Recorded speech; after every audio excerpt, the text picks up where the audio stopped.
Welcome students, मैं प्रणव आशुतोष एक बार फिर से अपने वीडियो में आपका स्वागत करता हूं। कल साझेदारी का जो बेसिक है वो हम देख रहे थे और उसमें हमने देखा था कि साझेदारी का अर्थ क्या होता है, साझेदारी की परिभाषा, साझेदारी की विशेषताएं, साझेदारी के प्रकार, कितने प्रकार की साझेदारी होती है।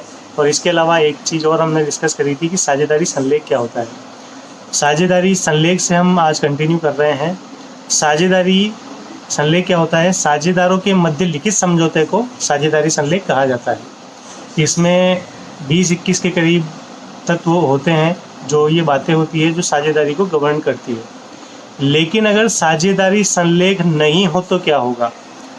अगर साझेदारी संलेख साझेदारों ने नहीं लिखा है या उनके मध्य समझौता तय नहीं हुआ है तो इसके अभाव में 7 ऐसे तत्व होते हैं जो लागू होते हैं, 7 नियम ऐसे होते हैं जो लागू होते हैं। जिस तरह से हम ये कह सकते हैं कि जहाँ कोई भी नियम नहीं होता वहाँ पर ये 7 नियम लागू होते हैं साझेदारी के अंदर। तो इन नियमों में से नियम वही हैं जो साझेदारी संलेख में दिए हुए थे। अगर डिसाइड कर लेते हैं साझेदार आपस में तो कोई दिक्कत नहीं है, लेकिन अगर उन्होंने कोई भी चीज़ डिस्कस नहीं की है और कुछ भी डिसाइड नहीं किया है तो ये 7 नियम वहाँ पर एप्लीकेबल होंगे जहाँ कोई डिसीजन नहीं किया गया है। तो सबसे पहला इनमें नियम आ जाता है, पहला लाभ हानि विभाजन अनुपात। जब साझेदारों ने अपने मध्य कोई भी लाभ हानि विभाजन अनुपात तय नहीं किया है तो वहाँ पर सभी साझेदारों के मध्य लाभ और हानि को बराबर बराबर बांटा जाएगा। यह पहला नियम। दूसरा नियम, साझेदारों को किसी भी प्रकार का कोई भी वेतन या कमीशन नहीं दिया जाएगा, किसी भी साझेदार को, चाहे वो कार्य कर रहा हो या नहीं। तीसरा नियम, किसी भी साझेदार को उसके द्वारा लगाई गई पूंजी पर कोई ब्याज नहीं दिया जाएगा। चौथा नियम, किसी भी साझेदार को उसके किए गए आहरण पर उससे कोई भी किसी भी प्रकार का ब्याज वसूल नहीं किया जाएगा। पांचवा नियम, सभी साझेदारों को प्रबंध में और संचालन में हिस्सा लेने का अधिकार होगा। छठा नियम अपना है कि किसी भी साझेदार को उसने जो फर्म को ऋण दिया है उस पर 6% वार्षिक की दर से ब्याज दिया जाएगा। सातवां पॉइंट निकल कर आता है कि सभी साझेदारों को फर्म की लेखा पुस्तकों तक पहुंचने का और उनकी प्रतिलिपि लेने का अधिकार प्राप्त होगा। ये 7 नियम साझेदारी संलेख का जहां अभाव होता है वहां पर लागू होते हैं। जहां पर साझेदारी संलेख है वहां पर तो उसमें जो 21-22 बातें लिखी हुई है उनमें से कोई सी भी एप्लीकेबल हो सकती है जो उन्होंने तय कर ली हो। लेकिन अगर कोई बात तय नहीं की है तो वहाँ पर फिर ये नियम लागू होते हैं। इसके बाद बात आ जाती है साझेदारों के जो खाते होते हैं वो किस विधि द्वारा रखे जाते हैं। और साझेदारों के खाते कौन से होते हैं? पूंजी खाते।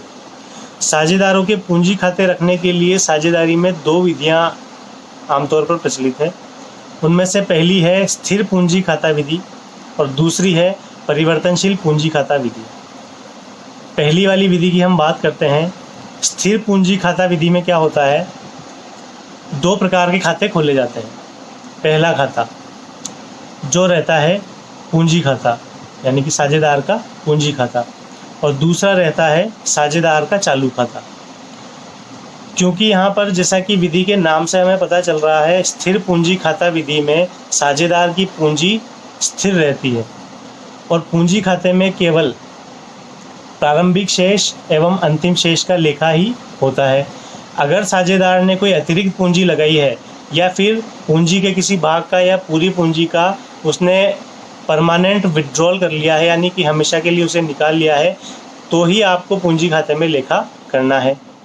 इसके बाद हम बात करते हैं चालू खाते की। इसके अलावा जो भी अन्य समायोजन होते हैं वो सारे चालू खाते के माध्यम से किए जाते हैं। ये हो गए स्थिर पूंजी खाता विधि की बात हो गई। इसके बाद बात करते हैं परिवर्तनशील पूंजी खाता विधि की। परिवर्तनशील पूंजी खाता विधि में केवल एक ही खाता खोला जाता है जो होता है पूंजी खाता, साझेदार का पूंजी खाता। इसमें पूंजी के साथ साथ अन्य सभी जितने भी व्यवहार साझेदार करता है उन सभी का लेखा केवल पूंजी खाते में ही किया जाता है। अब बात करते हैं थोड़ा डिटेल में, तो अंतर में अपन इसका डिटेल भी देख लेते हैं। स्थिर पूंजी खाता विधि और परिवर्तनशील पूंजी खाता विधि, इन दोनों में क्या अंतर होता है? पहला अंतर, खातों की संख्या। स्थिर पूंजी खाता विधि में दो प्रकार के खाते खोले जाते हैं, पहला साझेदार का पूंजी खाता और दूसरा साझेदार का चालू खाता। जबकि परिवर्तनशील पूंजी खाता विधि में केवल एक ही खाता खोला जाता है, पूंजी खाता। दूसरा अंतर, पूंजी शेष। स्थिर पूंजी खाता विधि में पूंजी खाते का हमेशा क्रेडिट शेष होगा 99%। 1% स्थिति ऐसी हो सकती है जिसमें कुछ भी हो सकता है। और दूसरी तरफ हम बात करते हैं परिवर्तनशील पूंजी खाता विधि। इस पूंजी खाता विधि में पूंजी खाते का शेष डेबिट या क्रेडिट दोनों में से कुछ भी हो सकता है। तीसरा अंतर, व्यवहार कौन से खाते में लिखे जाते हैं, अन्य समायोजन। स्थिर पूंजी खाता विधि में जो सारे समायोजन रहते हैं या जो भी व्यवहार रहते हैं उनका लेखा चालू खाते के माध्यम से किया जाता है। दूसरी तरफ हम बात करते हैं परिवर्तनशील पूंजी खाता विधि की। अन्य समायोजन या जितने भी व्यवहार रहते हैं उनका लेखा पूंजी खाते में ही किया जाता है, क्योंकि इस विधि में केवल एक ही प्रकार का खाता बनाया जाता है। इसके अलावा एक एडिशनल अंतर मैं इसमें ऐड करवा रहा हूं, पूंजी खाते का शेष।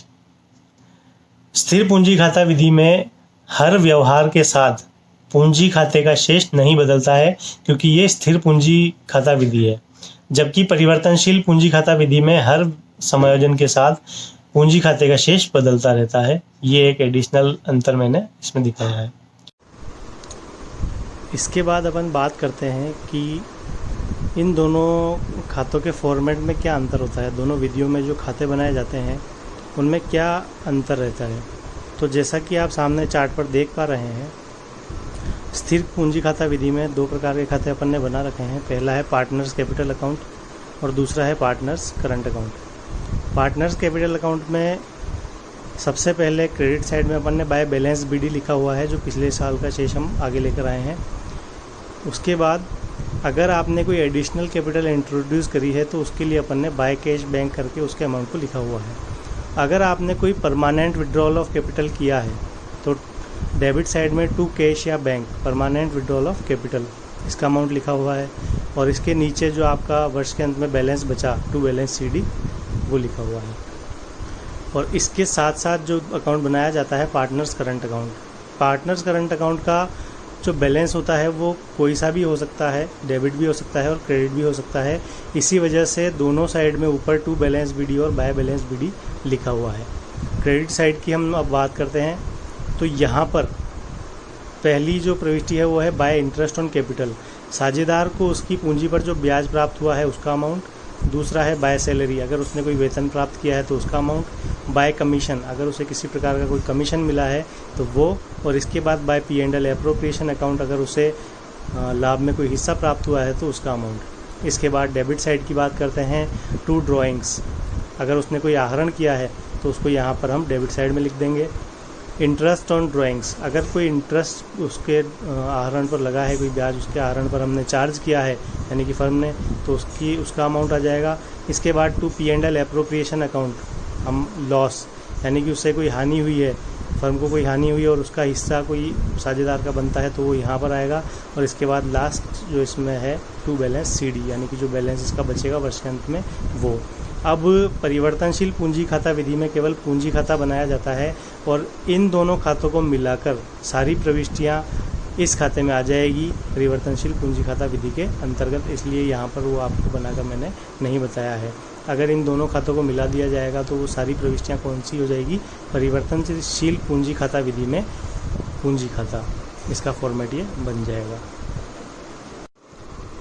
तो जैसा कि आप लोगों ने देख लिया, आज के लिए इतना ही बहुत है और इसके आगे हम कल कंटिन्यू करेंगे। Till then bye bye, take care.